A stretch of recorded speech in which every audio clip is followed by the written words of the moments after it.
साथियों नमस्कार। कैसे हैं आप सभी लोग। उम्मीद है आप सभी लोग बहुत अच्छे होंगे। स्वागत है आप सभी लोगों का आपके अपने परिवार समता कोचिंग पर। तो मित्रों,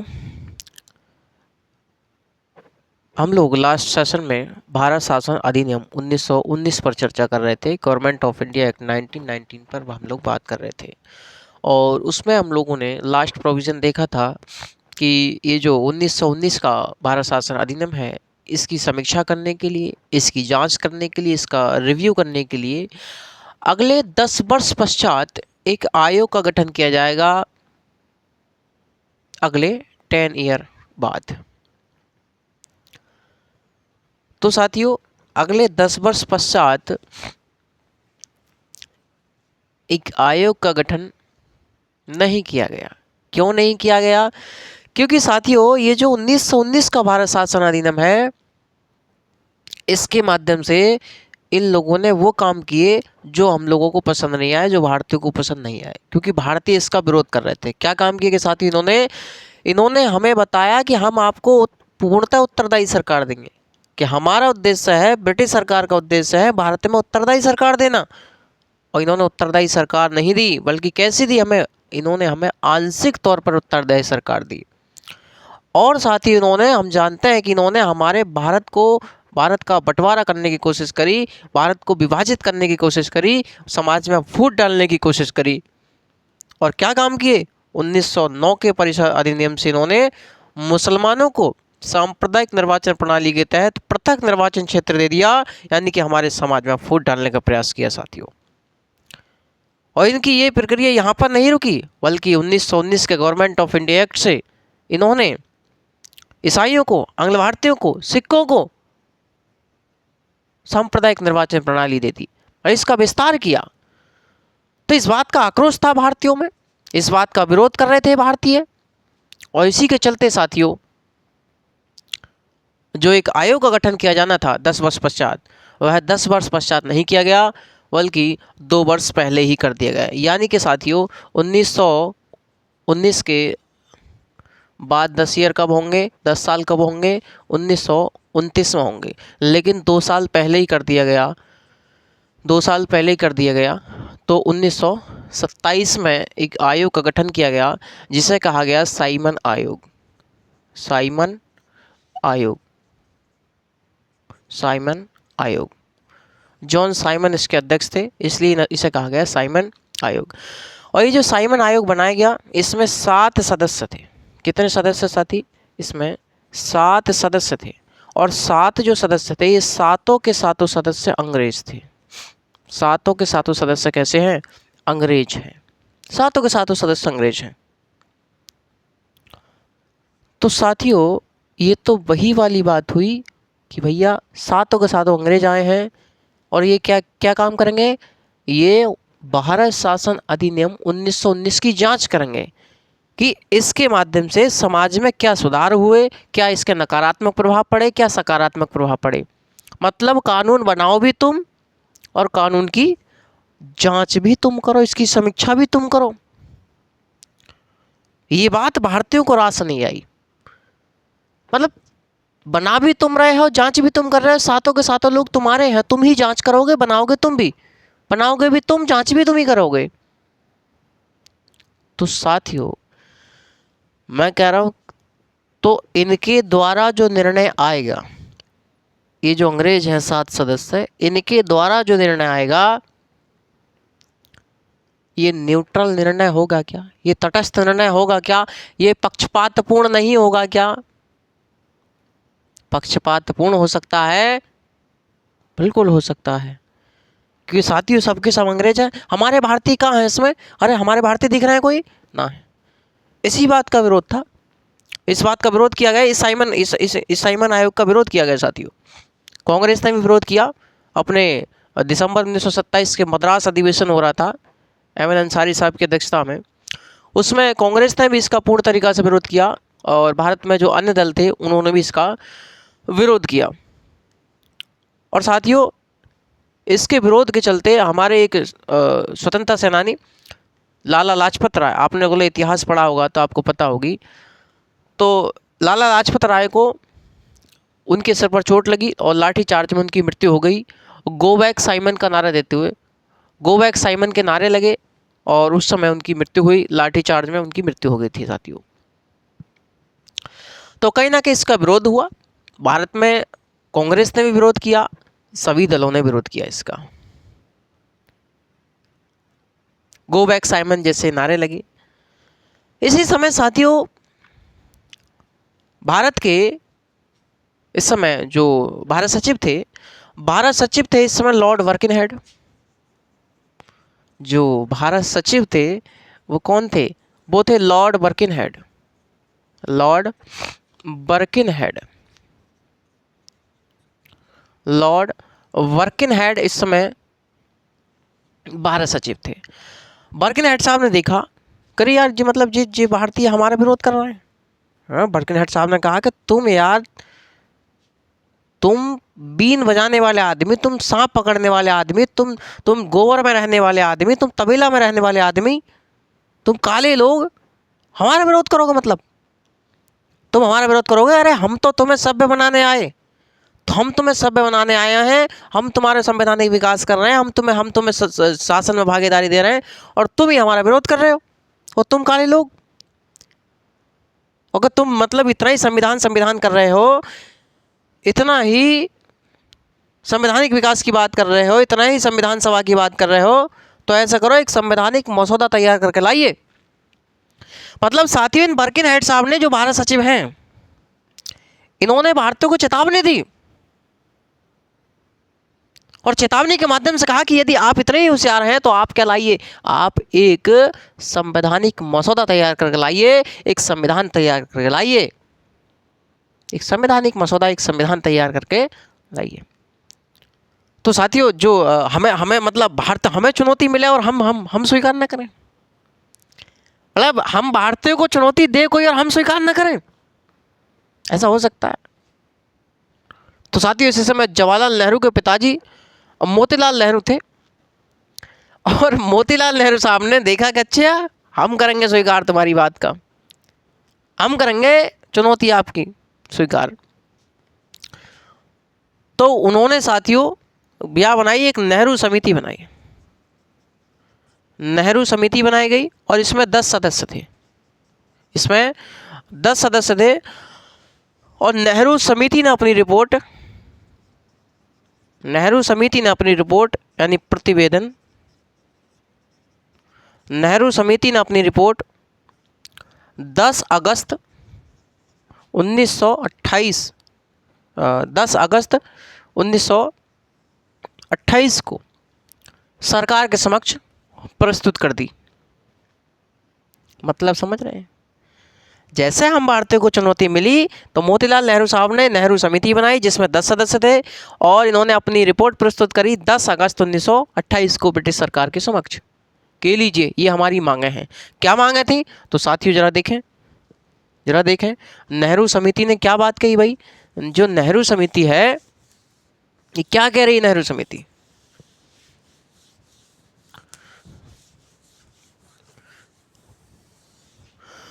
तो नेहरू समिति जो है यानी कब रिपोर्ट आई नेहरू समिति की? नेहरू समिति की रिपोर्ट कब आ रही है? रिपोर्ट आ रही है 1928 में। कितने अगस्त? 10 अगस्त को, 10 अगस्त 1928। क्या मांगे रखी गई? इन्होंने कहा कि हमें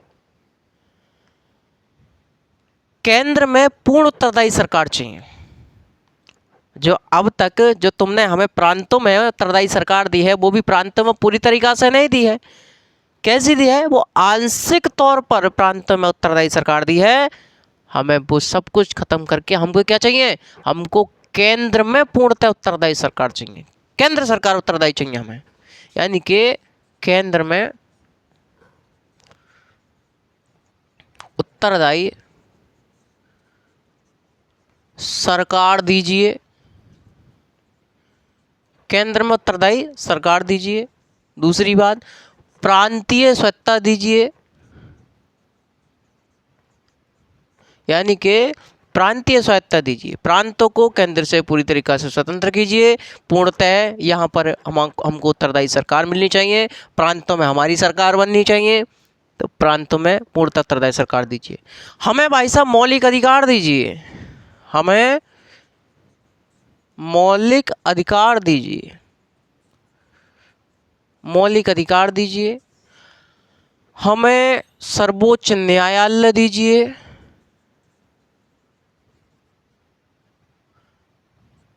सर्वोच्च न्यायालय दीजिए।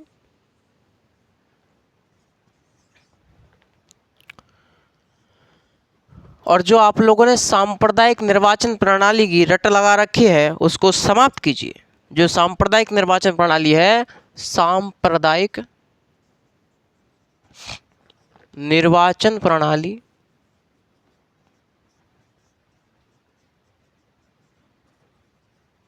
को समाप्त, सांप्रदायिक निर्वाचन प्रणाली को समाप्त कीजिए। औपनिवेशिक स्वराज दीजिए,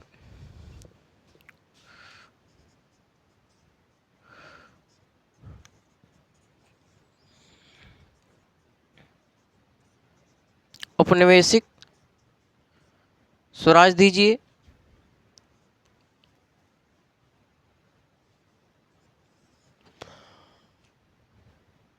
और ये जो देसी रियासतें हैं, ये जो देसी रियासतें हैं, इनको केंद्र के अधीन कीजिए। ये जो देसी रियासतें हैं, देसी रियासतें जो हैं,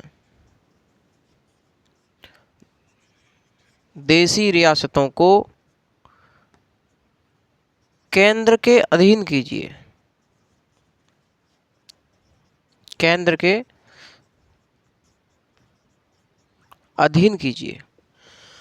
तो मतलब जो नेहरू समिति है, नेहरू समिति ने कहा कि हमें केंद्र में पूर्णतः उत्तरदायी सरकार चाहिए, प्रांतों में पूरी तरीक़ा से स्वायत्तता चाहिए, और हमें मौलिक अधिकार दीजिए, औपनिवेशिक स्वराज दीजिए, सर्वोच्च न्यायालय दीजिए, और हमें सांप्रदायिक निर्वाचन प्रणाली की जो आप लोगों ने रट लगा रखी है उसको समाप्त कीजिए।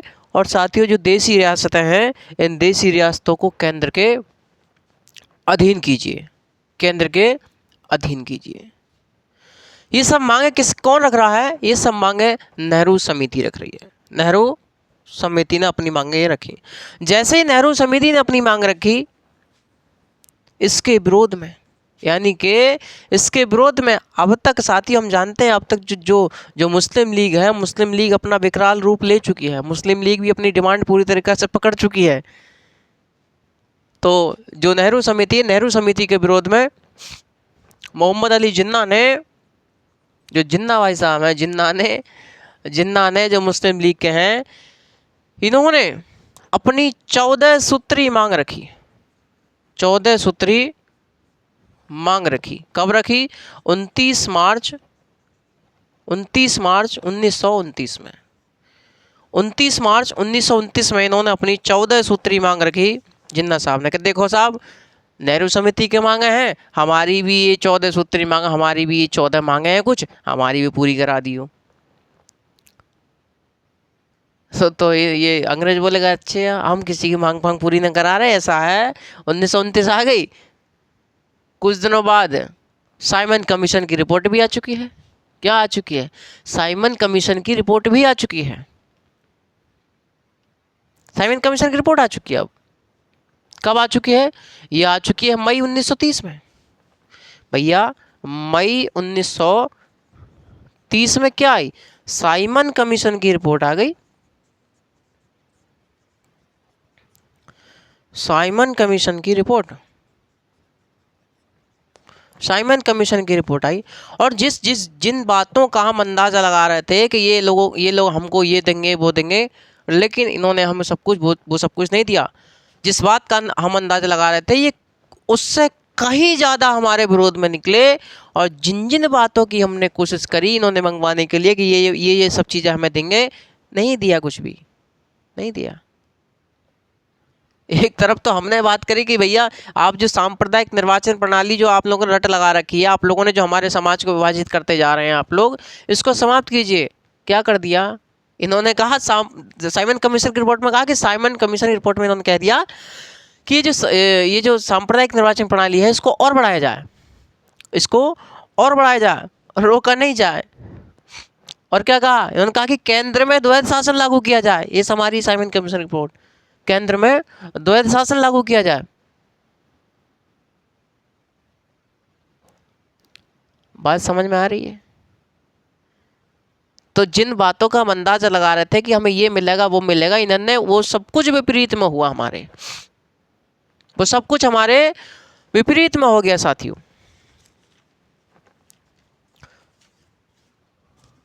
सब कुछ हमारे विपरीत में हुआ। तो ये जो साइमन कमीशन की रिपोर्ट आई, इसी साइमन कमीशन की रिपोर्ट पर विचार विमर्श करने के लिए, ये जो साइमन कमीशन की रिपोर्ट है, इस साइमन कमीशन की रिपोर्ट पर विचार विमर्श करने के लिए, साइमन कमीशन की रिपोर्ट पर विचार विमर्श करने के लिए और भारत के संवैधानिक इतिहास को, संवैधानिक मसौदे को आगे बढ़ाने के लिए इंग्लैंड में 3 गोलमेज सम्मेलन आयोजित किए गए। इंग्लैंड में 3 गोलमेज सम्मेलन आयोजित किए गए। 3 गोलमेज सम्मेलन, गोलमेज सम्मेलन आयोजित किए गए, आयोजित किए गए। इंग्लैंड में 3 गोलमेज सम्मेलन आयोजित किए गए। यानी कि पहला कब हुआ? पहला हुआ 1930 में फर्स्ट राउंड टेबल कॉन्फ्रेंस, और 1931 में सेकंड राउंड टेबल कॉन्फ्रेंस, और आपका 1932 में तीसरा कब हो रहा है? 1932 में थर्ड राउंड टेबल कॉन्फ्रेंस। यानी कि इंग्लैंड में 3 गोलमेज सम्मेलन आयोजित हुए। जो साइमन कमीशन की रिपोर्ट आई, साइमन कमीशन की रिपोर्ट पर विचार विमर्श करने के लिए और भारत के संवैधानिक इतिहास को आगे बढ़ाने के लिए 3 गोलमेज सम्मेलन आयोजित किए जा रहे हैं।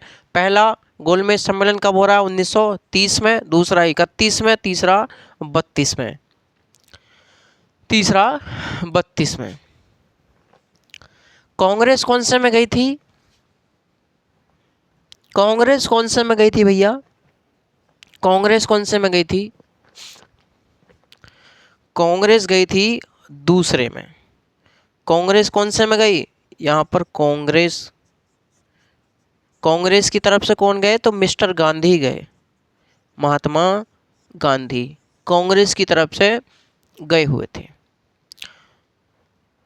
और ये जो तीसरा गोलमेज सम्मेलन था, तीसरा गोलमेज सम्मेलन, इस समय यहाँ के प्रधानमंत्री थे इंग्लैंड के रैमसेस मैकडोनाल्ड,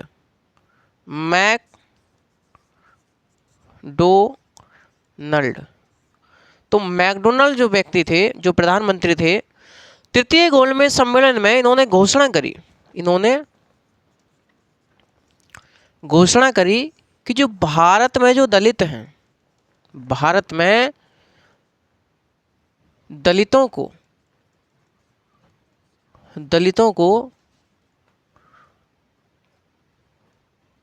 सांप्रदायिक पंचायत या कम्युनल अवार्ड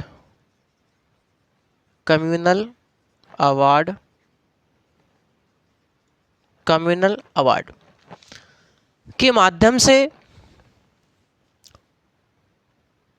पृथक निर्वाचन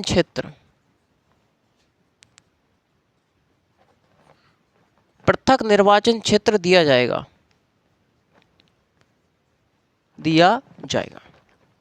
मतलब साथियों, ये जो तीसरा गोलमेज सम्मेलन है, तीसरा गोलमेज सम्मेलन में वहाँ के प्रधानमंत्री, ब्रिटेन के प्रधानमंत्री रैमसेस मैकडोनाल्ड ने घोषणा करी कि जो भारत में जो दलित वर्ग है, भारत में दलितों के लिए कम्युनल अवार्ड की घोषणा करी। उन्होंने कहा कि भारत में दलितों के लिए पृथक निर्वाचन क्षेत्र दिया जाएगा, पृथक निर्वाचन क्षेत्र दिया जाएगा। इसका विरोध किया गया साथियों गांधी के द्वारा, महात्मा गांधी के द्वारा इसका विरोध किया गया। महात्मा गांधी ने कहा कि यार समाज को बांटने का प्रयास किया जा रहा। अंग्रेज अब तक तो हमारे सिखों को बांट चुके हैं, मुसलमानों को बांट चुके हैं, ईसाइयों को बांट चुके हैं, आंग्ल भारतीय को बांट चुके हैं। अब हमारे एक समाज का बहुत बड़ा तबका इसको अलग कर दिया जाएगा। तो कहीं ना कहीं जो गांधी जी हैं, गांधी जी यहाँ पर विरोध जता रहे हैं जो दलितों के लिए सांप्रदायिक निर्वाचन प्रणाली दी गई है। इसका मतलब आप सीधा सीधा समझ लीजिएगा, जहां पर दलित बहुमत में है, मतलब जहां पर इनकी जनसंख्या ज़्यादा है, वहां पर इनका ही कैंडिडेट खड़ा होगा, अन्य कोई कैंडिडेट नहीं खड़ा हो सकता। इसका सीधा सीधा मकसद है। और साथियों इसके पीछे माना जाता है डॉक्टर अंबेडकर साहब को। इसके पीछे माना जाता है डॉक्टर अंबेडकर साहब का बहुत बड़ा योगदान था। डॉक्टर अंबेडकर साहब का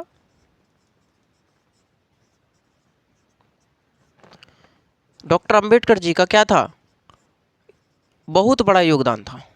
इसके पीछे नहीं माना जाता है क्योंकि तर्क वितर्क उस प्रकार के हुए। और डॉक्टर अंबेडकर साहब तीनों गोलमेज सम्मेलन में गए। जो डॉक्टर अंबेडकर जी थे वो क्या गए, वो यहां पर भी गए, यहां पर भी गए, यहां पर भी गए। तीनों गोलमेज सम्मेलन में डॉक्टर अंबेडकर साहब गए। और कांग्रेस कहां जा रही, कांग्रेस दूसरे में जा रही, 1931 वाले में। और अंबेडकर साहब ने बात रखी वहां पर, क्योंकि क्या है कि भाई बात तो रखी जाएगी, क्योंकि भारत के जो अंदर हो रहा है, जो सामाजिक हैसियत है लोगों की, उसकी बात रखी जाएगी। अंबेडकर साहब ने कहा कि ये जो भारत में जो दलित वर्ग है, इसके पास ना तो भूमि है, ना तो ये कल कारखानों के मालिक हैं, तो इनके अंदर सुधार कैसे होगा। और ना ही इनकी राजनीति में पकड़ है, ना ही इनकी सामाजिक हैसियत ऐसी है, और ना ही ये आर्थिक तौर पर मजबूत हैं। लोग इनके साथ बैठना नहीं चाहते, इनके द्वारा बनाए गए चीज को नहीं खाना चाहते, खाट पे इनके साथ नहीं बैठना चाहते, खाट पर इनको नीचे बिठाया जाता है, खुद ऊपर बैठते हैं। तालाब से पशु पानी पी सकता है लेकिन इंसान पानी नहीं पी सकता। मतलब इंसान होने के बावजूद हमारे साथ भेदभाव। मतलब उनमें जो अपने आप को श्रेष्ठ समझते हैं और हम में अंतर क्या है, हमारे अंदर भी वो सब कुछ है वो जो उनके अंदर है। तो इतना भेदभाव किस बात के लिए भाई। तो इनकी सामाजिक हैसियत भी खराब है भारत में। अरे आप जब की बात करते हैं, आप आज भी देख लीजिएगा, अरे मूंछ रखने पर मार दिया जाता है, घोड़ी चढ़ने पर मार दिया जाता है। साथियों ग्रामीण क्षेत्र में आप जाइए और वहां पर आपको देखने को मिलेगा अभी भी कुछ ऐसे गांव हैं जहां पर जो शमशान घाट है वो भी विभाजित किए हुए हैं कि उस जाति का वहां जाएगा और उस जाति का यहां जाएगा,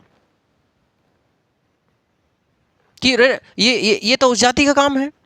आप देखते हैं कि ये तो भैया ये उस जाति का काम है। अरे यार हम तो यार शुरू से श्रेष्ठ रहे हैं, हम तो श्रेष्ठ रहे हैं, और हम कैसे कर लेंगे इस काम के लिए, ये तो उस जाति का काम है। तो अम्बेडकर साहब ने आंखें खोल दी कि भाई जिस प्रकार से इन लोगों के साथ पक्षपात होता है, भेदभाव होता है, इनकी हालत खराब है। गांधी जी एक बात बताइए, इनकी हालत आप कैसे सुधारेंगे, इनकी हालत आप कैसे सुधारेंगे। इनकी जो सामाजिक हैसियत है, इनकी जो राजनीतिक हैसियत है, इनकी जो आर्थिक हैसियत है, लोग इनके साथ बैठना नहीं चाहते भाई। खाने की तो बात दूर, इनके साथ बैठना नहीं चाहते। इनके द्वारा जो चीज़ छू ली जाती है उसको दोबारा वो नहीं छूना पसंद करते। तो इन लोगों की हैसियत कैसे सुधरेगी। तो गांधी बोले करे अंबेडकर साहब, अंबेडकर जी ऐसा है, ये जो दुनिया में सब लोग हैं ना, ये सब लोग ईश्वर की समान संतान है। मानव नैतिक है, मानव अपना अच्छा बुरा जानता है। गांधी जी बात करते हैं नैतिकता की।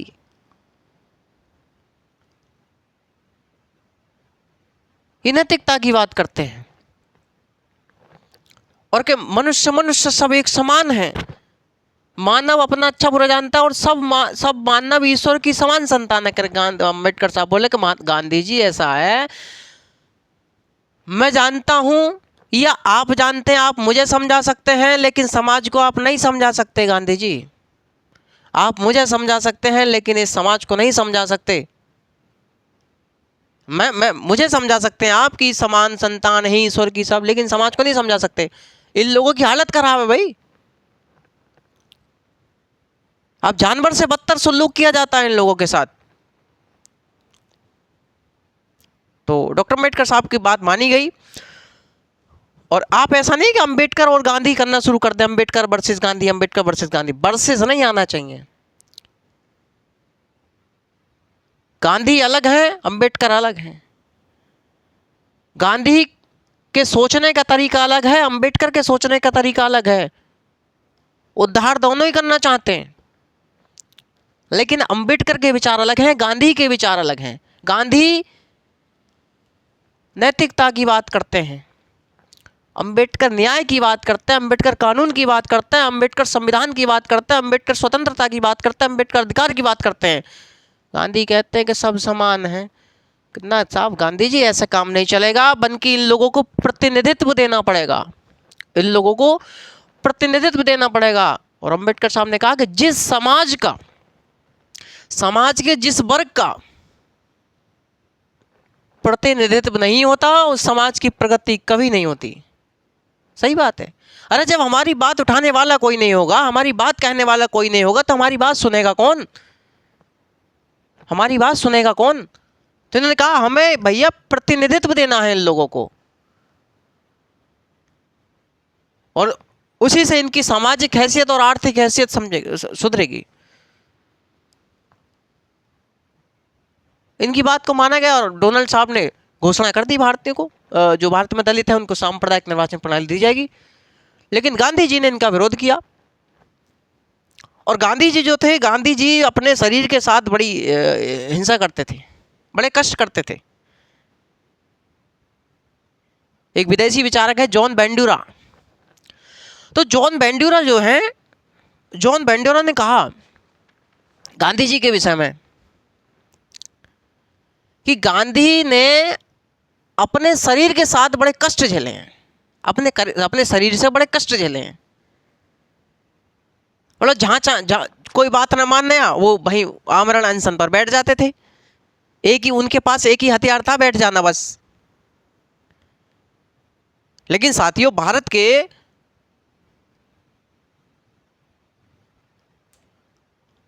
आज़ादी में, भारत के योगदान में, भारत को भारत बनाने में गांधी जी का भी महत्वपूर्ण योगदान माना जाता है। सबने अपने अपने स्तर तक अच्छे काम किए। अंबेडकर का योगदान अलग है, गांधी जी का योगदान अलग है। रास्ता भाई पहुंचना वही है, बस रास्ता अलग अलग है। तो अंबेडकर और गांधी नहीं करना है। गांधी भी अलग है, अंबेडकर भी अलग है।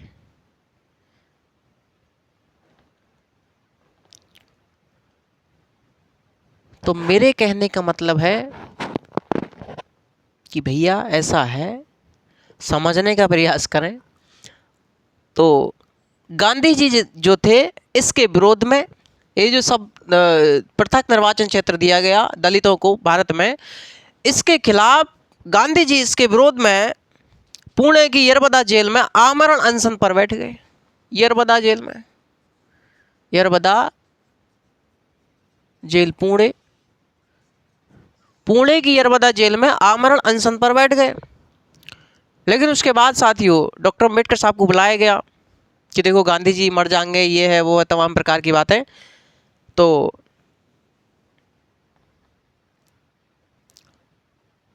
एक समझौता हुआ जिसे कहा जाता है पूना समझौता, जिसे कहा जाता है पूना समझौता, और इसका नाम है पूना पैक्ट।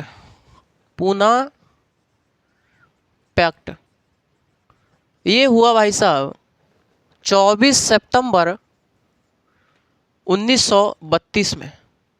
1932। तो 24 सितंबर 1932 को पूना समझौता या पूना पैक्ट के माध्यम से जो दलितों को भारत में दलितों को जो सांप्रदायिक निर्वाचन प्रणाली या कम्युनल अवार्ड जो दिया गया था उसको वापस ले लिया गया, और हिंदुओं की संयुक्त निर्वाचन प्रणाली में हिंदुओं की संयुक्त निर्वाचन प्रणाली संयुक्त निर्वाचन प्रणाली में दलितों को आरक्षण दे दिया गया। आरक्षण या रिजर्वेशन दे दिया गया। इतनी बात आपकी खोपड़ी में घुसी या फिर भाई साहब ना घुसी?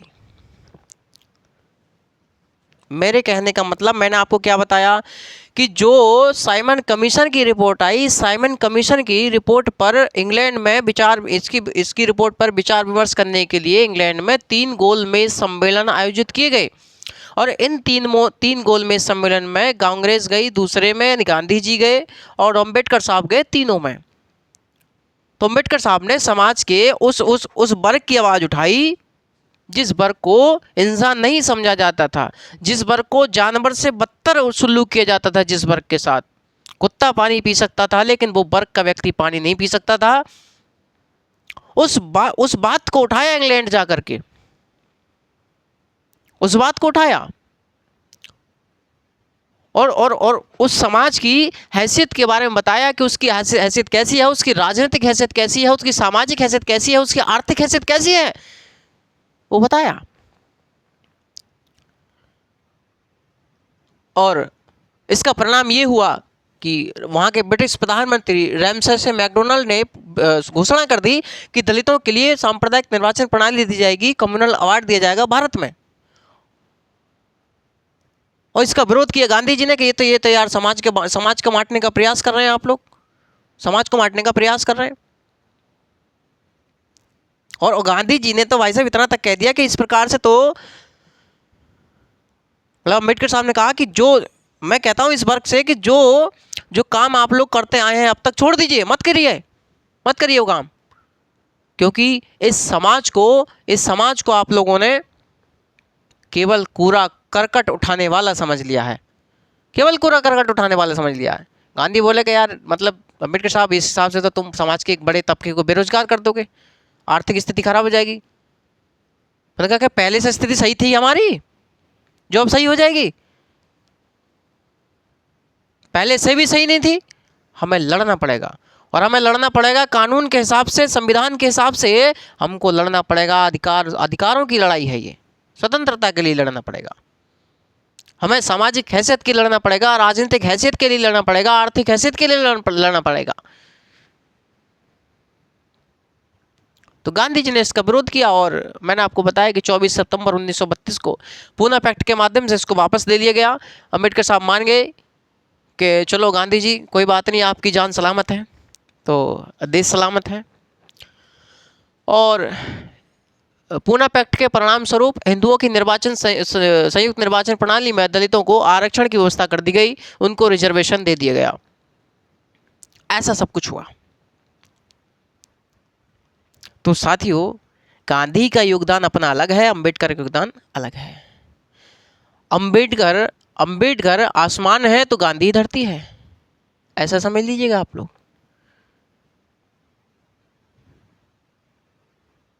कभी विशेष तौर पर बात करेंगे अम्बेडकर साहब पर हम लोग।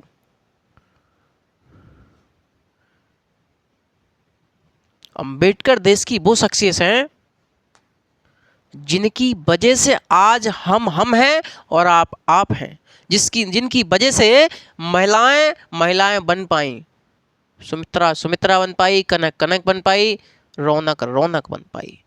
अगर डॉक्टर अम्बेडकर ना होते तो आज महिलाएं जो पढ़ रही हैं, जो लिख रही हैं, जो नौकरी कर रही हैं, जो छुट्टी मिल रही है, जो सब कुछ मिल रहा है, वो सब कुछ नहीं मिल रहा होता। उनको एक ऐसे तबके की तरह दबाया गया समाज में, उनको आज़ादी तो छोड़िए, उनसे घर से बाहर निकलने तक की अनुमति नहीं थी। और डॉक्टर अम्बेडकर ने उनको आज कहां से कहां तक पहुंचा दिया। तो आप लोग भूल जाते हैं इन व्यक्तियों के योगदान को। अरे सबसे भारत में सबसे बड़े भगवान, सबसे बड़े देवी देवता जो रहे हैं वो डॉक्टर अम्बेडकर रहे हैं। मेरे लिए सबसे बड़े भगवान है, क्योंकि उनकी बदौलत आज मैं आपके समक्ष अपने विचार रख पा रहा हूँ। उनकी वजह से आज मैं यहाँ तक पढ़ के पहुँच पाया हूँ और उनकी वजह से आज मैं बोल पा रहा हूँ। उनकी वजह से साथियों, आप लोग सरकार से सवाल पूछते हैं, अरे मैं कह रहा हूँ डॉक्टर अम्बेडकर की बदौलत ही आज आप लोग सत्ता से सवाल पूछते हैं, सरकार का विरोध करते हैं, क्योंकि उन्होंने आपको विरोध करने का अधिकार दिया। यदि डॉक्टर अम्बेडकर सरकार को कमजोर ना बनाते, यदि वो लोकतांत्रिक मूल्यों को ध्यान में रखते हुए संविधान नहीं बनाते, तो साथियों आप कभी नहीं बन पाते, मैं कभी नहीं बन पाता, क्योंकि लोकतंत्र की वजह से साथियों आज सरकार सीमित है और आपकी स्वतंत्रता, आपके अधिकार ज़्यादा है। अगर जैसा हमारा संविधान है इस समय अगर वैसा ना होता तो साथियों आप लोग सरकार के खिलाफ सा नहीं बोल सकते थे। हाँ, सा नहीं बोल सकते। क्यों आज सरकार का विरोध करते हैं हम? क्योंकि सरकार की शक्तियां सीमित हैं, हमारी शक्तियां ज़्यादा हैं सरकार से, क्योंकि सरकार हमने बनाई है भैया। किसने बनाई सरकार? सरकार हमने बनाई। तो जब हमने बनाई है तो हम अपने अनुसार चलाएंगे, हमारी बात को उठाएंगे ना। वो हमारी बात को उठाते हैं, वो समोसे की बात करते हैं, वो हमारी बात को उठाते हैं। कितनी बार आते हैं मिलने आपसे? अरे कितनी बार पूछने आते हैं कि आप लोगों के क्षेत्र में किस चीज की कमी है, हमारी जनता की क्या मांग है, पूछते हैं आपसे? नहीं पूछते, अपनी बुद्धि से काम लेते हैं। अरे यार, उसके बाद आप कहते हैं कि काम ना कर रहे। लोकतंत्र में जो काम सरकार कर रही है इसका मतलब है कि वो काम आप कर रहे हैं, वो काम आप कर रहे हैं। अगर ये काम नहीं कराना था तो ऐसे व्यक्ति को चुनते ही नहीं आप। अल्टीमेटली लौट फेर के बात जो आती है वो आप पर ही आती है। तो मैं आपसे कह रहा हूं डॉक्टर अंबेडकर साहब की बदौलत ही आप बन पाए हैं। कभी विशेष तौर पर हम लोग चर्चा करेंगे और धीरे धीरे हम लोग बात करते रहते हैं वैसे भी क्लासों में, क्योंकि मेरा उद्देश्य है सिलेबस के साथ साथ आपके व्यक्तित्व का निर्माण करना। आपको किसी भी तरफ झुकने नहीं दूंगा, इस बात का मेरा वादा है। और मैं कह रहा हूं हमें जो बात करनी है वो संविधान के परिप्रेक्ष्य में रह करके बात करनी है, उससे इतर नहीं बात करनी है। ठीक, तो यहां तक आपको समझ में आया होगा। तो पूना पैक्ट किया गया, कब कराया गया? 24 सितंबर 1932 को। ठीक है भाई। तो जो बातें गोलमेज सम्मेलन में हुई, गोलमेज सम्मेलनों में जो बातें हुई, जो विचार रखे गए, उन पर एक श्वेत पत्र जारी किया गया, एक वाइट पेपर जारी किया गया। उन पर एक श्वेत पत्र, एक वाइट पेपर जारी किया गया। और इस वाइट पेपर पर विचार विमर्श करने के लिए लॉर्ड लिलिथगो की अध्यक्षता में एक समिति बनाई गई और उस समिति ने अपनी रिपोर्ट ब्रिटिश सरकार के समक्ष 4 अगस्त 1935 को रखी। और यही बनता है भारत शासन अधिनियम 1935। यही बनता है भारत शासन अधिनियम 1935। मैंने आपसे कहा कि जो बातें गोलमेज सम्मेलन में हुई, इन गोलमेज सम्मेलनों में रखे गए विचार पर एक वाइट पेपर, श्वेत पत्र जारी किया गया और उस श्वेत पत्र पर विचार विमर्श करने के लिए लॉर्ड लिलिथगो की अध्यक्षता में एक समिति बनाई गई। और उस समिति ने ब्रिटिश सरकार के समक्ष अपनी रिपोर्ट प्रस्तुत करी 4 अगस्त 1935 को। और यही रिपोर्ट बनी भारत शासन अधिनियम 1935। भारत शासन अधिनियम 1935। और इस भारत शासन अधिनियम 1935 में क्या क्या प्रावधान किए गए वो सब कुछ हम लोग देखते हैं जरा अपनी नज़र में। तो साथियों क्या है कि ऑनलाइन में हम लोग ज़्यादा वार्ता नहीं कर सकते, ऑफलाइन आइए, कभी ऑफलाइन आपसे मुलाकात करेंगे क्लास में, जब बताएंगे आपको, सच्चाई से रूबरू कराएंगे, मैं दिखाऊंगा आपको, मैं बताऊंगा आपको कि किस प्रकार से इस युवा को, जो देश का युवा है, इसको भटका दिया गया, इसको मुद्दों से भटका दिया गया, इसको इसके दिमाग पर काबू कर लिया गया। इस मैं आपसे बताऊं, इस भारत में इस समय की जो राजनीति चल रही है वो चल रही है दिमाग पर काबू करने की राजनीति। यानी कि जो जितने दिमागों पर काबू कर लेगा, जो जितना यहाँ पर हावी हो जाएगा, उसके उतने अच्छे समर्थक हो जाएंगे। क्या मुद्दों की राजनीति हो रही है? अरे जनता के मुद्दों की राजनीति हो रही है? नहीं, ये राजनीति दूसरे ही लेवल पर जा रही है। आप लोगों को इन सब बातों को समझने के लिए पढ़ना पड़ेगा, और अच्छे व्यक्तित्व वाले टीचर से पढ़ना पड़ेगा, जो न्यूट्रल है, जो जो जो जो तटस्थ है, जिसके दिल में, जिसके दिमाग में कट्टरता नहीं है। कट्टरता वाले से पढ़ोगे तो कभी भी सुधार नहीं कर पाओगे।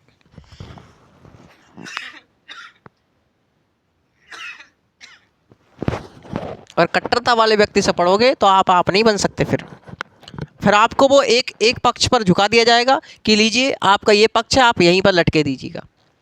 आप देश की खातिर नहीं कर सकते फिर कुछ भी, आपको न्यूट्रल बनना पड़ेगा।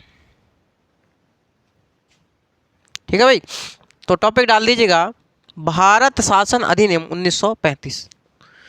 भारत शासन अधिनियम 1935।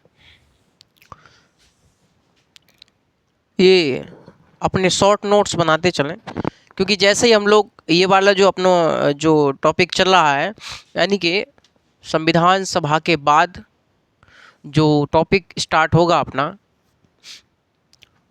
वो स्टार्ट होगा भारतीय संविधान के विदेशी स्रोत। उसमें हम लोग आपको लिखवाते हुए चलेंगे। यदि आप लोगों को ऐसा लगा हिस्टोरिकल डेवलपमेंट में कि सर ने लिखवाया नहीं बोल करके नहीं लिखवाया, बाबू ऐसा होता है कि बोल एक बार समझाओगे, उसके बाद बोल कर लिखवाओगे तो समय बहुत व्यतीत होता है। क्लास जाती है 2-2.5 घंटे की, और 2-2.5 घंटे की क्लास में आप लोगों को ही दिक्कत होती है। तो कहीं ना कहीं आपको क्या करना है, आपको शॉर्ट नोट्स बनाने हैं अपने अकॉर्डिंग, और उनको बार बार रिवीजन करना है। और बंदा क्लास तो है ही है, अरे क्लास में कोई पैसे थोड़ी ना लिए जा रहे हैं आपसे, फ्री सेवा है आप लोगों के लिए। जितना चाहें, जितनी बार चाहें उतनी बार आप लोग क्लास देखिएगा, 10 बार, 5 बार, 20 बार, जब तक आपकी खोपड़ी में ना घुसा आप लोग देखिएगा। समझ रहे हैं मेरी बात? और बात रही भैया राइटिंग की, और बहुत से बच्चे शिकायत करते हैं कि गुरुजी आपका राइटिंग जो है, राइटिंग तो कुछ ऐसी अजीब है मामला। तो भैया ऐसा है, देखो इस बात के लिए मैं बचपन से सुनता आया हूँ, और सुधार की गुंजाइश ना है तो आगे भी सुनेंगे, उम्मीद है। क्योंकि ये जो राइटिंग है, राइटिंग हमारी सुधरने में नहीं आती।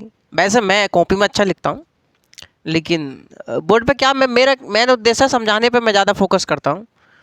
और लोग कहते हैं कि सर जी यदि आप ना भी लिखोगे हमारा फिर भी काम चल जाएगा। अगर मैं पूरी पॉलिटी में आपको लोगों को बिल्कुल भी ना लिखवाऊँ, केवल पढ़ाऊँ, केवल समझाऊँ, फिर भी आप लोगों का काम चल जाएगा। फिर भी मैं आपकी खोपड़ी में एक एक शब्द घुसा करके रहूँगा, मैं कह रहा हूँ आपसे।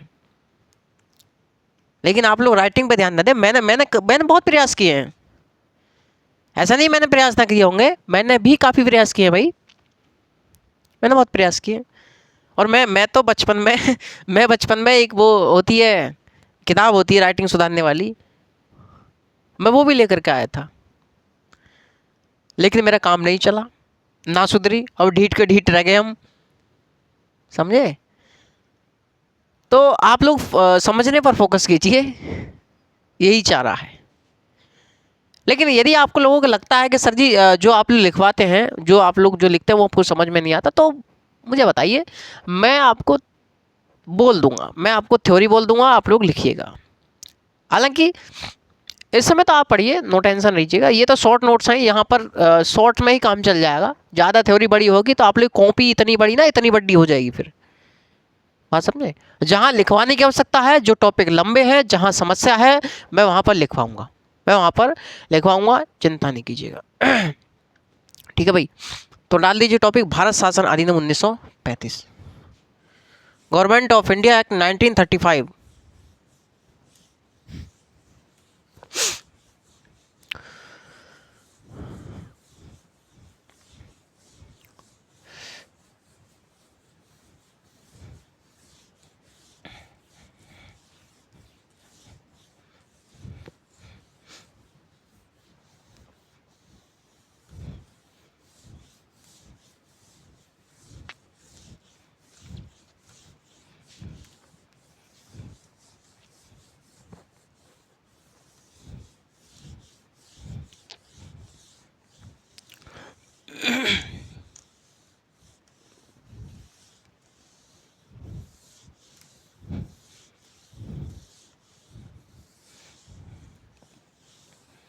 चलिए, तो government of India act 1935, Bharat शासन अधिनियम, भारत शासन अधिनियम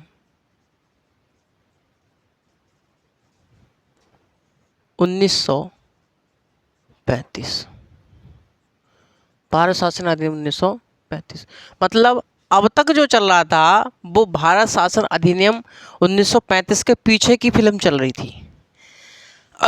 अब जो सामने आया, वो सामने आया है भारत शासन अधिनियम 1935। मतलब गोलमेज सम्मेलन हुए, श्वेत पत्र जारी किया गया, एक कमेटी बनी, है ना, वो सब बातें जो चल रही थी वो 1900 भारत शासन अधिनियम 1935 के पीछे की फिल्म चल रही थी। अब हुआ क्या,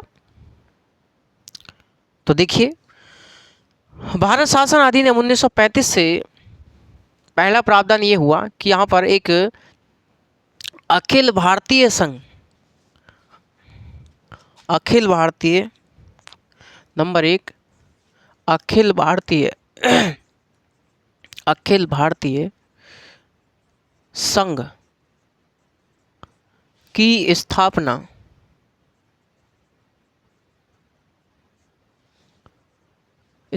का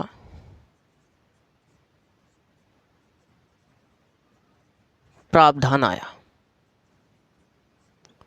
यानी कि साथियों, all India federation, all India federation की स्थापना की बात की गई। इस एक्ट के माध्यम से मैंने आपको बताया कि इस अधिनियम के माध्यम से एक अखिल भारतीय संघ की स्थापना के प्रावधान आया, या इसकी बात की गई। और इसकी स्थापना कैसे होगी, ना बताया कि भाई ये जो अखिल भारतीय संघ जो है, ये ऑल इंडिया फेडरेशन है, इसमें ब्रिटिश प्रांत होंगे। कौन कौन होगा इसमें, तो ब्रिटिश प्रांत होंगे, ब्रिटिश प्रांत होंगे, नंबर एक। नंबर दो, इसमें देसी रियासतें होंगी, देसी रियासतें होंगी, देसी रियासतें। और जो ब्रिटिश प्रांत होंगे ना, ये जो ब्रिटिश प्रांत हैं, ये ब्रिटिश प्रांतों को मैंडेटरी कहा गया, ये कहा गया कि ये क्या है, ये बाध्यकारी है। मतलब ब्रिटिश प्रांतों को ऑल इंडिया फेडरेशन में आना ही आना है, आना ही आना है। ब्रिटिश प्रांत जरूरी है, इनका आना जरूरी है, क्योंकि ये बाध्यकारी है, ये आएंगे ही आएंगे। और ये जो देसी रियासतें हैं, इन देसी रियासतों को इनकी स्वायत्ता पर छोड़ दिया गया, इनकी मर्जी पर छोड़ दिया गया। आओ आओ मत आओ, आना है तो आइए, मत ना मत आइए। और यहाँ पर कौन, यहाँ राजा महाराजा है भाई साहब। और कौन राजा ऐसा होगा जो किसी संघ में आएगा फिर मिलके, फिर कौन राजा ऐसा होगा जो संघ में मिलेगा भाई। क्योंकि आपने क्या दे दिया, आपने इनको स्वायत्ता दे दी कि आइए आइए मत आइए, मन है आपका। तो कौन राजा ऐसा होगा जो अपने यहाँ पर ये अनलिमिटेड पावर का प्रयोग कर रहे हैं।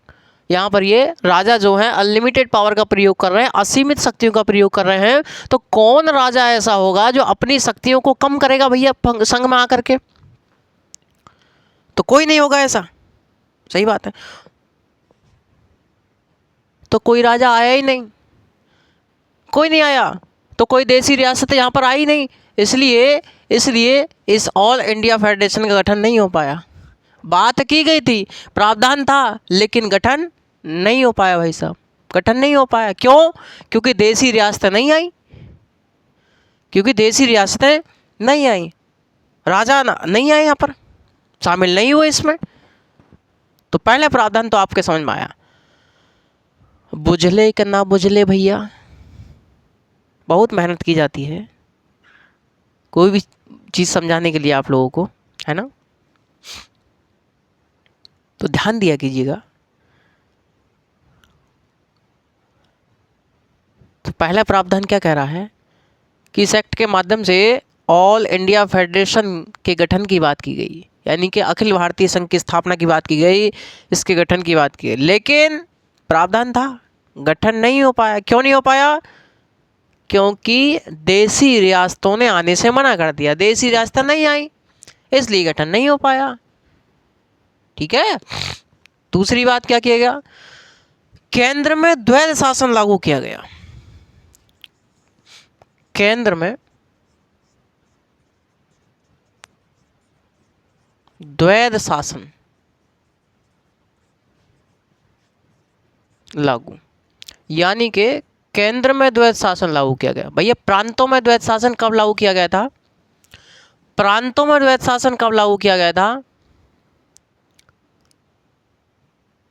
प्रांतों में द्वैध शासन भारत शासन अधिनियम 1919 से, गवर्नमेंट ऑफ इंडिया एक्ट 1919 से प्रांतों में द्वैध शासन लागू किया गया, प्रोविंसेस में दायर की लागू की गई। लेकिन कैसे हुआ था? वहाँ पर आरक्षित विषय यानी कि रिजर्व सब्जेक्ट और ट्रांसफर सब्जेक्ट अलग अलग किए गए थे ना, किए गए थे। और आरक्षित विषय किन के हाथ में थे? ये उनके हाथ में थे। और जो हस्तांतरित विषय थे वो भारतीयों के हाथ में थे। भारतीयों के प्रति गवर्नर उत्तरदायी था। तो ऐसे ही कहीं ना कहीं क्या होगा, ऐसे ही कहीं ना कहीं आपको केंद्र में देखने को मिलेगा। यानी कि प्रांतों में द्वैध शासन कैसे लागू किया गया कि सर जी वहाँ के जो सब्जेक्ट थे, प्रांतों के सब्जेक्ट जो थे, उनको आरक्षित और हस्तांतरित दो भागों में बांटा गया। ऐसे ही केंद्र में होगा। तो केंद्र के जो विषय होंगे मेरे लाडलो, केंद्र के जो विषय होंगे यहाँ पर क्या कर दिया जाएगा? यहाँ पर आरक्षित विषय कर दिए जाएंगे, आरक्षित और हस्तांतरित विषय कर दिए जाएंगे। आरक्षित विषय और हस्तांतरित विषय कर दिए जाएंगे। आरक्षित विषय का प्रशासन कौन करेगा? कौन करेगा प्रशासन इनका प्रशासन करेगा वायसराय प्लस उसकी एग्जीक्यूटिव काउंसिल। वायसराय है ना भैया, तो वायसराय और उसकी कार्यकारी परिषद इसका क्या करेंगे? प्रशासन करेंगे। हस्तांतरित विषय का प्रशासन कौन करेगा?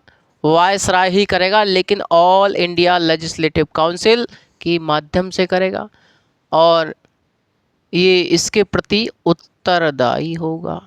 उत्तरदायी। मेरी बात समझ में आ रही है? अरे आ रही समझ में? यानी कि केंद्र में द्वैध शासन कैसे लागू किया जाएगा? दो लोगों का शासन कैसे लागू किया जाएगा? एक तरफ तो वायसराय शासन करेगा, है ना, अपनी एग्जीक्यूटिव काउंसिल के माध्यम से। दूसरी तरफ वायसराय अपनी जो AILC है, जो इसमें भारतीय भी हैं, भारतीयों के प्रति उत्तरदायी होगा। कौन से सब्जेक्ट के लिए? हस्तांतरित विषय, जहां पर पैसा खर्च करने वाले जो सब्जेक्ट हैं। बात समझ में आ रही है? जहां जो सब्जेक्ट पैसा खर्च करने वाले हैं वहां पर। अच्छा दोस्तों, रक्षा जो है, डिफेंस, रक्षा कौन से सब्जेक्ट में रख दूं? आरक्षित में रख दूं, हस्तांतरित में रख दूं? मतलब रक्षा को ये करना चाहेंगे या फिर भारतीयों को देंगे? भारतीयों को देंगे? नहीं देंगे ना। रक्षा, संचार, संचार, विदेशी मामले, विदेशी मामले, ये सब किसके हाथ में चले गए? सब इन लोगों के हाथ में चले गए। तो केंद्र में द्वैत शासन कैसे लागू किया? बात समझ में आ रही है? बात समझ में आ रही है भैया? तीसरा काम क्या हुआ?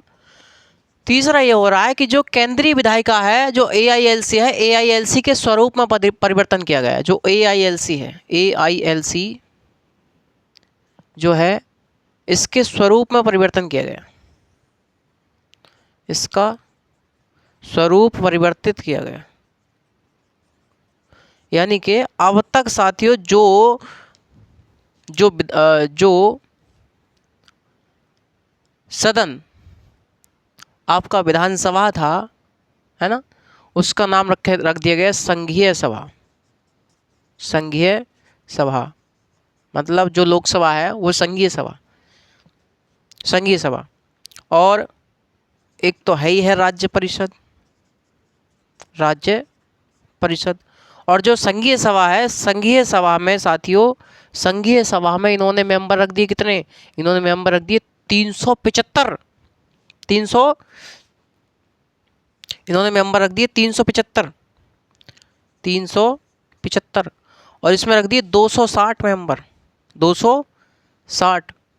और ये जो 375 हैं, इन 375 में से साथियों, इन 375 में से 250 का तो होना है निर्वाचन। 250 जो हैं, 250 जो हैं, इनका होना है निर्वाचन, है ना। और जो कितने बच गए? 125। तो 125 जो बच गए, 125 का होना है मनोनयन। इनका होना है मनोनयन होना है। ठीक है। कहाँ से होना है? देसी रियासतों से होना है, देसी रियासतों से, देसी रियासतों से। और ये इलेक्टेड होकर कहाँ से आएंगे? कहाँ से निर्वाचन होगा? ये भी प्रोविंसेस से ही होगा, प्रोविंसेस, प्रांतों से। इनका इलेक्शन कहाँ होगा? प्रांतों में ही तो होगा। उसके बाद प्रांतों से चुन करके ये लोग यहाँ पर आएंगे संघीय सभा में। कितने लोग आएंगे? 375 लोग आएंगे। 375 में से 250 का निर्वाचन होगा, 125 का मनोनीत किए जाएंगे देसी रियासतों से। ये जो 260 सदस्य हैं, 260 सदस्य में से साथियों, इन 260 में आप लोगों के 156 का तो होना है निर्वाचन, 156 का होना है निर्वाचन, 156 का निर्वाचन होना है। और बकाया कितने बच गए फिर? 104 बच गए। 104 का होना है मनोनयन, ये मनोनीत होने हैं 104। तो इसके जो AILC है, इसके स्वरूप में परिवर्तित किया गया। आगे चल करके यही साथी लोकसभा बनेगी, यही राज्यसभा बनेगी। समझे? तो मतलब 1853 में बनी AILC के क्षेत्र में, इसके कार्य में, इसके क्षेत्र में, इसके क्षेत्र में, इसकी कार्य प्रणाली में, इसके सदस्यों में, इसके कार्य करने के तरीका में, इसकी शक्तियों में किस प्रकार से वृद्धि की जा रही है, किस प्रकार से विस्तार किया जा रहा है इसका, AILC का, आप लोग देखते हुए चल रहे हैं। हम समझ रहे हैं आप मेरी बात? तो तीसरा काम ये किया गया। चौथा काम क्या किया गया भैया? यहां से चौथा काम ये किया गया कि यहां से प्रांतीय स्वायत्तता दी गई। यानी कि प्रांतीय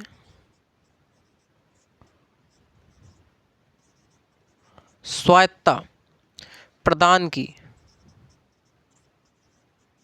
गई, प्रांतीय स्वायत्तता प्रदान की गई। हम जानते हैं कि 1919 के भारत शासन अधिनियम से प्रांतों में इन लोगों ने द्वैध शासन लागू कर दिया था, प्रांतों में द्वैध शासन लागू कर दिया था।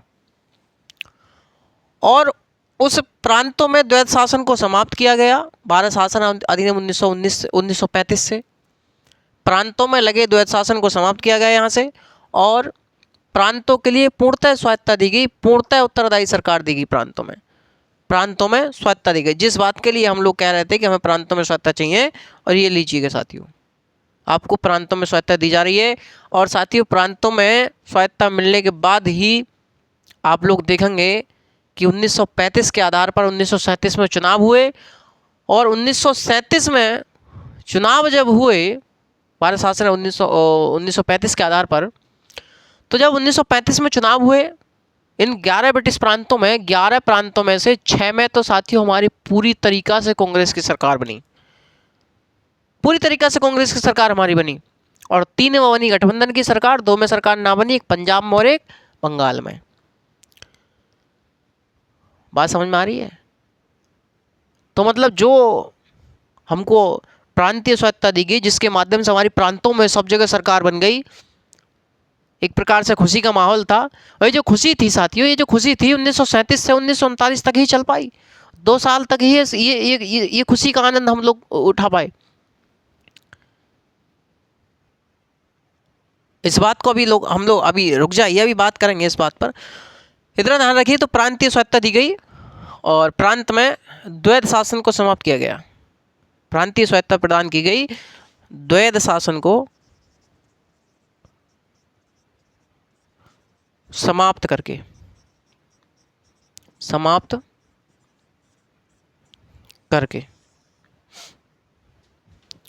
नंबर 5, यह सर्वोच्च न्यायालय की बात की गई, सर्वोच्च न्यायालय की स्थापना, सर्वोच्च न्यायालय की स्थापना की बात, सर्वोच्च न्यायालय की स्थापना का प्रावधान इसमें आया, और साथियों 1 अक्टूबर 1937 से इसने अपना कार्य करना शुरू कर दिया। कहाँ पर? दिल्ली में।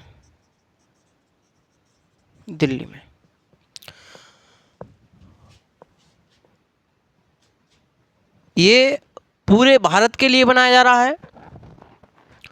तो 1 अक्टूबर 1937 से इसने अपना कार्य करना शुरू कर दिया। एक सर्वोच्च न्यायालय की स्थापना की बात इसमें करी गई और इसकी स्थापना की गई 1 अक्टूबर 1937 से इसने कार्य करना शुरू कर दिया।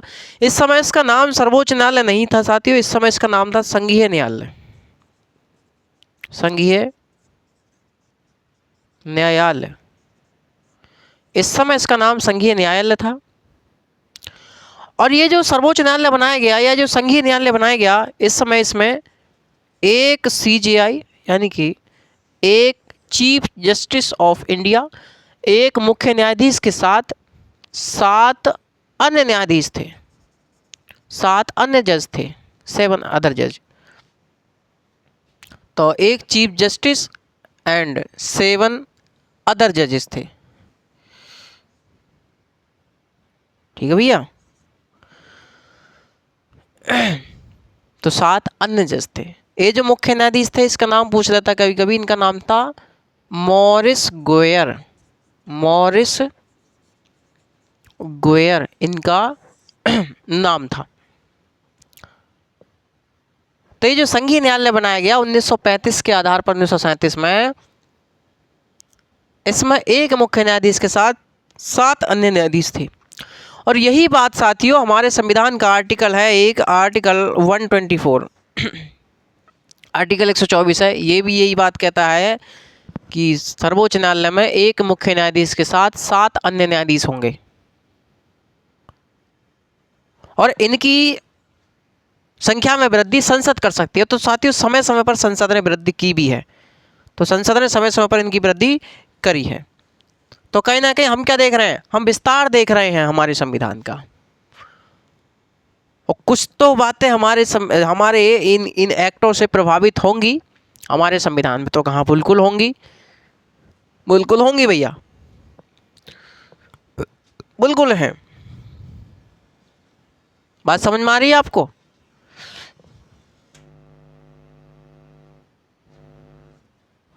जी। तो हमने को देखा कि एक सर्वोच्च न्यायालय की स्थापना का प्रावधान आया, या एक संघीय न्यायालय की स्थापना का प्रावधान। सर्वोच्च न्यायालय या संघीय न्यायालय आप लोग लिख लीजिएगा। तो एक मुख्य न्यायाधीश के साथ 7 अन्य इसमें अदर जजेस थे, ठीक है। और 6वें नंबर पर प्रावधान ये है, इसमें प्रावधान काफ़ी है साथियों। इसमें शक्तियों के विभाजन की बात की गई, शक्तियों का विभाजन किया गया, शक्तियों का विभाजन, सेपरेशन ऑफ पावर, शक्तियों का विभाजन, शक्तियों का विभाजन किया गया। शक्तियों का विभाजन कैसे किया गया? संघ सूची, संघ सूची, राज्य सूची और समवर्ती सूची, समवर्ती सूची, यानी कि union list, union list, state list,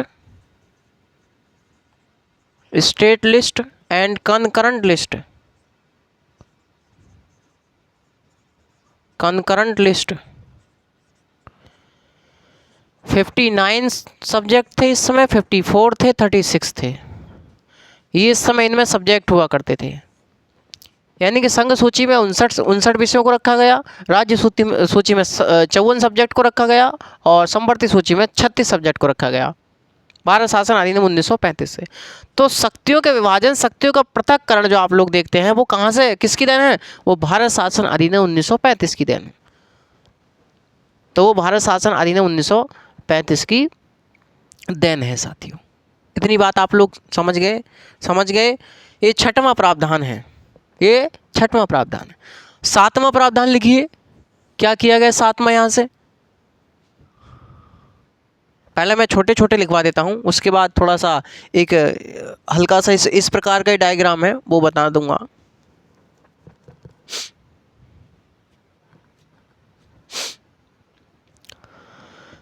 तो आगे लिखिए इसमें कि इसी एक्ट के माध्यम से आरबीआई की स्थापना की गई, आरबीआई की स्थापना,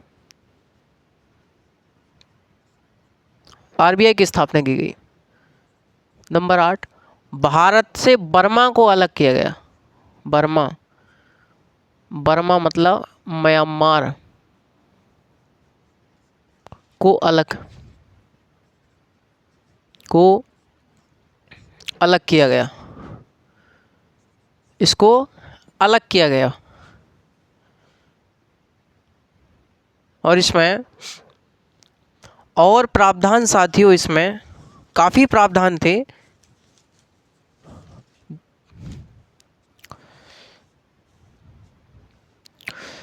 इसमें जो हम जानते हैं कि जो अवशिष्ट शक्तियां हैं, जो अवशिष्ट शक्तियां हैं, या जो आपातकालीन शक्तियां हैं, अवशिष्ट शक्तियां कौन सी होती हैं?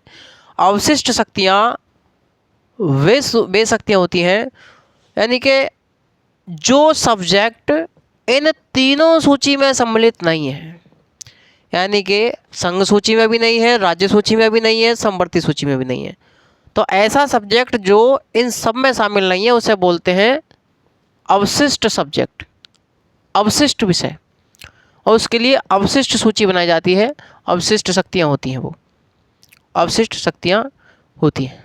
तो अवशिष्ट शक्तियाँ या आपातकालीन शक्तियाँ वायसराय में निहित की गई। जो अवशिष्ट शक्तियाँ हैं, अवशिष्ट शक्तियाँ या आपातकालीन शक्तियाँ वायसराय में निहित की गई, वायसराय में निहित की गई।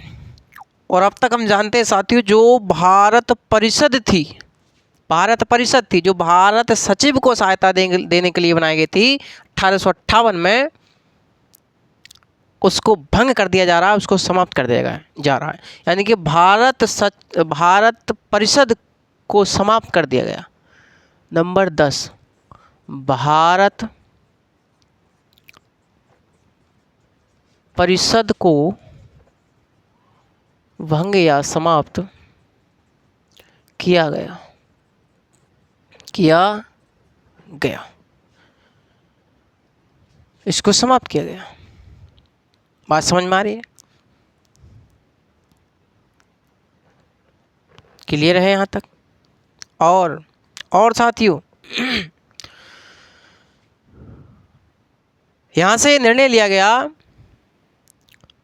कि भारत की संपूर्ण जनता के 10% लोगों को मतदान का अधिकार दिया गया। यहाँ से सब लोग मतदान नहीं कर सकते, बल्कि कितने लोग मतदान करेंगे? ओनली 10% लोग, यानी कि भारत की कुल संख्या का 10% लोगों को मतदान का अधिकार दिया गया। भारत की कुल जनसंख्या के 10% लोगों को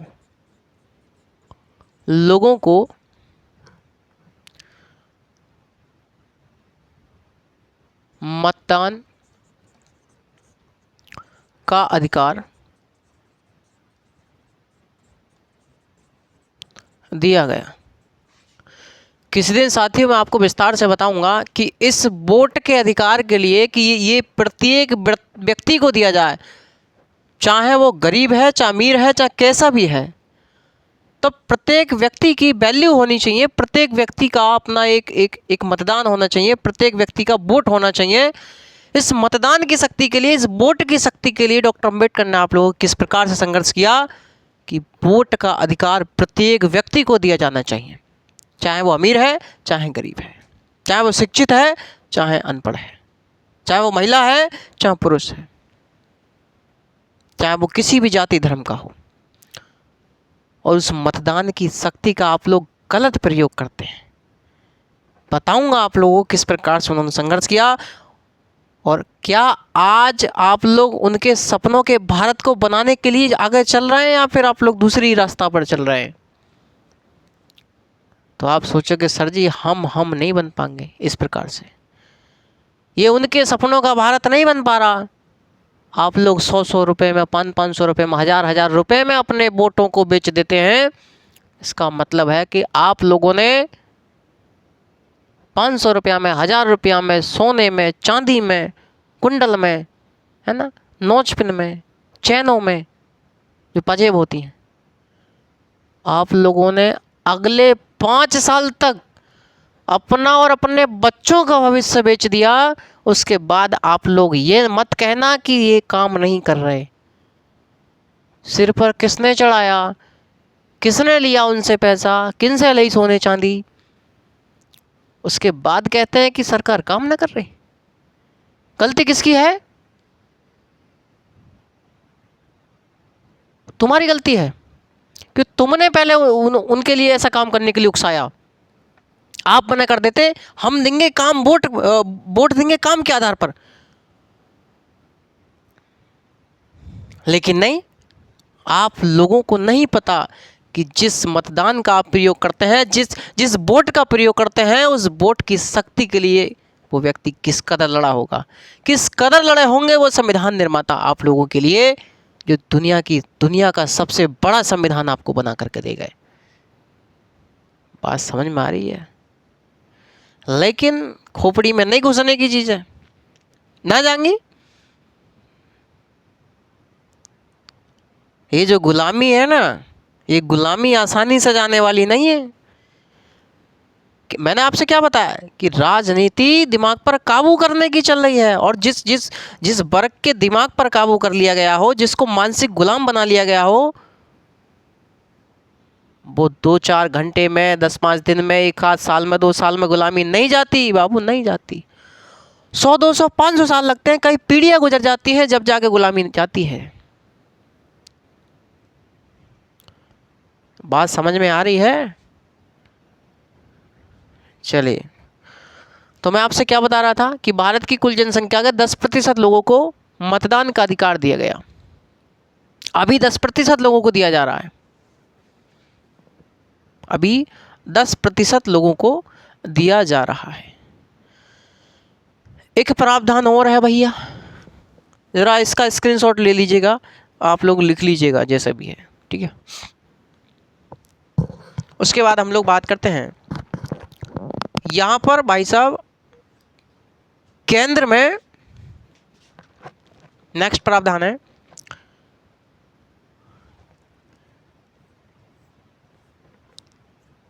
कि मैंने आपको बताया कि किस प्रकार से केंद्रीय जो विधानमंडल है, जो AILC है, उसके स्वरूप में परिवर्तन किया गया। ये बात आपको याद आई, केंद्र वाला आप लोग हटा दीजिए एक तरफ को, ठीक है। ये जो केंद्र में विधानमंडल है, जो केंद्र में जो विधायिका है भाई साहब, ये केंद्र में विधायिका द्विसदनीय कब हुई? मतलब केंद्रीय विधायिका जो AILC है, इसको द्विसदनीय कब बनाया गया? तो आप कहोगे कि सर जी इसको जो द्विसदनीय बनाया गया 1919 में बनाया गया, 1919 में। लेकिन अब मैं कह रहा हूं आपसे कि अब बारी है प्रांतों की, अब बारी है प्रांतों की। प्रांतों में द्विसदनवाद लागू किया गया, प्रांतों में द्विसदनवाद लागू किया गया, प्रांतों में द्विसदनवाद लागू किया गया। और 11 में से 6 प्रांतों में द्विसदनवाद लागू हुआ, 11 में से 6 प्रांतों में द्विसदनवाद लागू किया गया।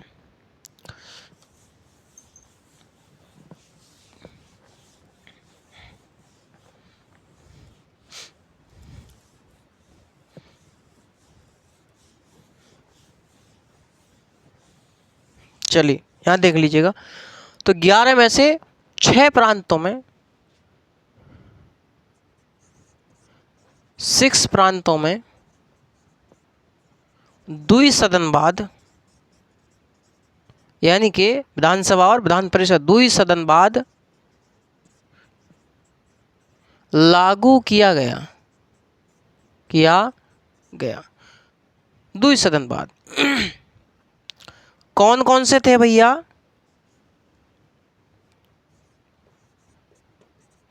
छह प्रांत कौन कौन से थे? जैसे बंगाल, बम्बई, बंगाल, बम्बई और मद्रास,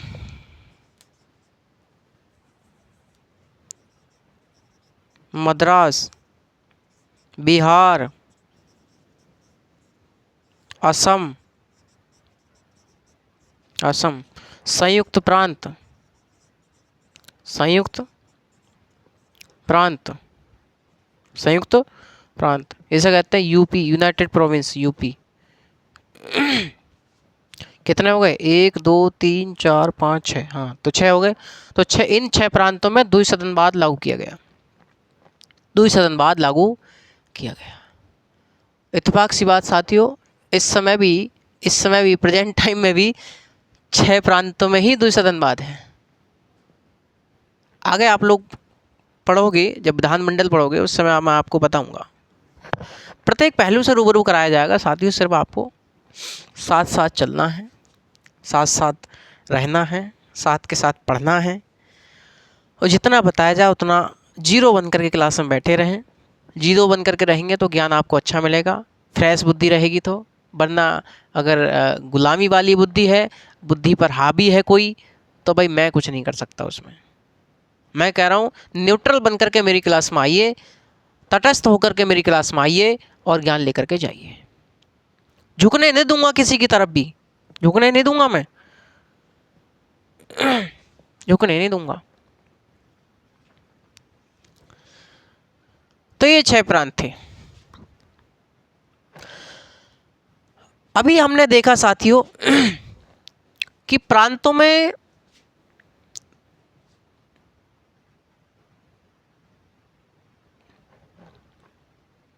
जो द्वैध शासन है उसको समाप्त किया गया, उसको समाप्त किया गया। और प्रांतों में पूर्णतः स्वायत्तता दी गई हमको। प्रांतों में स्वायत्तता दी गई हमको। प्रांतों में क्या दी गई? स्वायत्तता दी गई साथियों।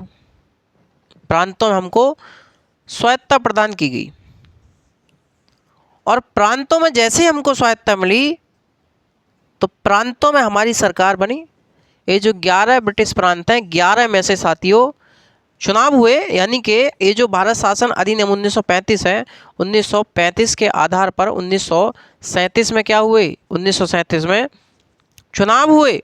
और इन चुनावों में जो 11 ब्रिटिश प्रांत थे, 11 ब्रिटिश प्रांत थे, 11 ब्रिटिश प्रांतों में 6 में हमारी कांग्रेस की सरकार बनी, मतलब कांग्रेस की सरकार बनी। और 3 में गठबंधन की सरकार बनी और 2 में हमारी सरकार ना बनी। 1 में पंजाब में और बंगाल में, है ना, पंजाब में और बंगाल में। बंगाल में बनी कृषक पार्टी की सरकार, कृषक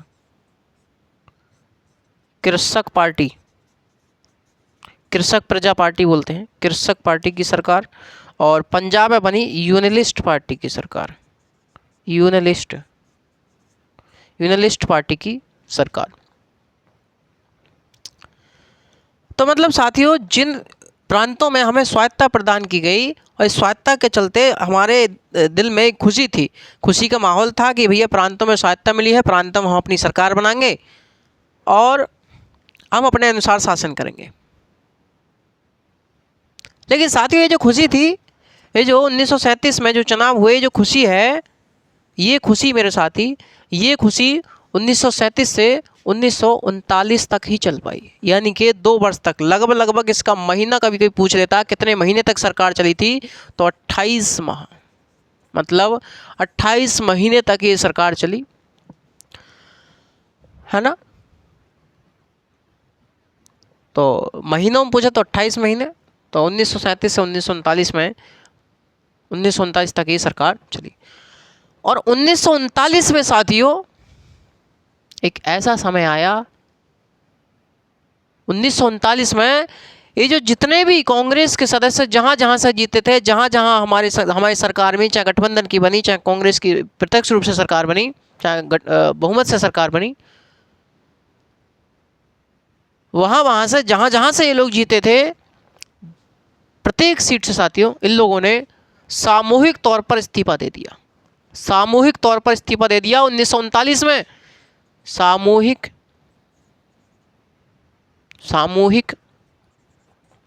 इस्तीफा दे दिया इन लोगों ने, सामूहिक तौर पर इस्तीफा दे दिया, कलेक्टिवली रिजाइन कर दिया, जहाँ से कांग्रेस के सदस्य जीते थे सब जगह से। और वो तारीख थी साथियों, वो तारीख थी 22 दिसंबर 1939। इस दिन के लिए साथियों, इस दिन के लिए मुस्लिम लीग ने बनाया मुक्ति दिवस।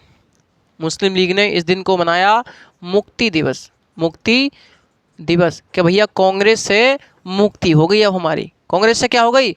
मुक्ति हो गई। और इस समय साथियों, इस समय मैं कह रहा हूँ, इस समय कांग्रेस ही भारत थी, भारत ही कांग्रेस था। ये वो दौर है, ये वो दौर चल रहा है, इस समय कांग्रेस ही भारत थी और भारत ही कांग्रेस था। जो कांग्रेस ने कह दिया, समझ लीजिए वो पूरे भारत ने कह दिया। ये उस समय का दौर है। और इस समय साथियों कांग्रेस के जितने भी सदस्य हैं उन्होंने सामूहिक तौर पर इस्तीफा दे रहे हैं यदि ये, और इस समय मुस्लिम लीग मना रही मुक्ति दिवस कि भैया कांग्रेस से मुक्ति होगी हमारे, है ना। ऐसा क्या कारण रहा साथियों, ऐसा क्या कारण रहा कि भैया पूरे देश से जहां से लोग जीते हैं वहां से सामूहिक तौर पर इस्तीफा दे रहे, कलेक्टिवली रिजाइन कर दिया? तो कारण था साथियों, 1939 में शुरुआत होती है सेकेंड वर्ल्ड वॉर की, द्वितीय विश्व युद्ध की शुरुआत हुई, द्वितीय विश्व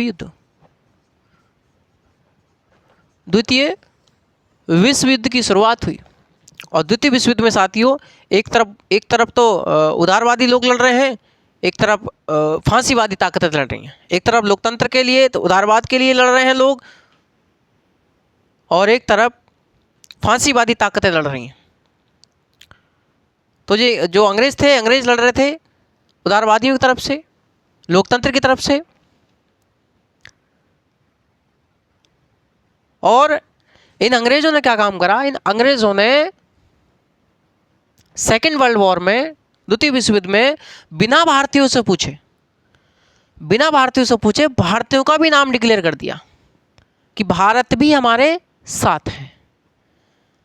तो क्या मतलब यार, कांग्रेस वालों ने कहा कि यार हम तुम्हारे कब साथ हैं भैया, तुमने यार हमें ना तो बताया, ना हमसे रहा है, ना मशवरा, हमसे कोई बात बताई नहीं, और तुम कह रहे हो कांग्रेस भी हमारे साथ है द्वितीय विश्व युद्ध में। हम कब साथ हैं भाई, तुमने हमसे बताया? अपने आप ही बोल रहे कि कांग्रेस हमारे साथ है।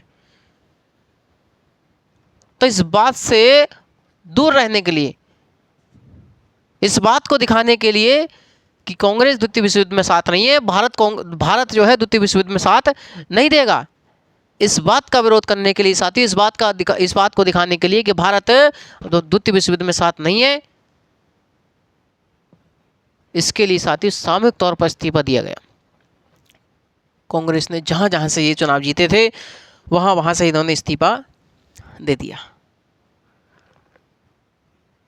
लेकिन साथियों मैं आपसे बता रहा था कि अभी ये वो समय, ये वो दौर चल रहा है जिस समय कांग्रेस भारत है, भारत ही कांग्रेस है, और इस समय कांग्रेस को मनाना बहुत जरूरी था, भारतीयों को मनाना बहुत जरूरी था साथियों।